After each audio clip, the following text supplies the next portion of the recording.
दादी ने साफ मना कर दिया आगे पढ़ने से। घर की औरतें तो यहाँ मायरे की नेक्स्ट एपिसोड में हम देखेंगे कि आयशा सीढ़ियों पर बैठी रो रही होती है। समीना उसे देखकर उसके पास आती है तो आयशा उसे कहती है कि जब तक कागजात की फाइल नहीं मिलती मेरे सर पर तलाक की तलवार लटकती रहेगी और मुझे तो डर है कि हबीब मुझे आज ही ना तलाक दे दें। इस खेल का मालिक तो कोई और निकला। फराज सबसे बड़ा खिलाड़ी निकला। इसने ही फाइल छुपाई थी। वो अपनी बीवी से कहता है कि सारे कारोबार का असल मालिक मैं बन गया हूँ, सारे ही हाथ मलते रह गए हैं। एनी बहुत परेशान बैठी होती है। उसके पास आता है, पूछता कि इतनी परेशान क्यों हो, तो वो बताती है कि दादी ने साफ मना कर दिया मुझे आगे पढ़ने से। अब तो ताई अम्मी भी मेरे खिलाफ हो गई हैं, वो भी नहीं चाहती कि मैं आगे पढ़ूं।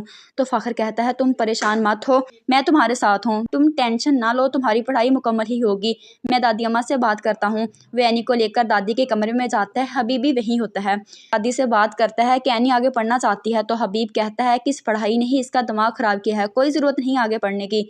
तो फाखर कहता है कि हमारे घर की औरतें क्या करके काम करने को ही रह गई हैं, ये मेरी बीवी है और मैं ही इसको पढ़ाऊंगा और मुझे कोई नहीं रोक सकता क्योंकि इसकी जिम्मेदारी अब मुझ पर है।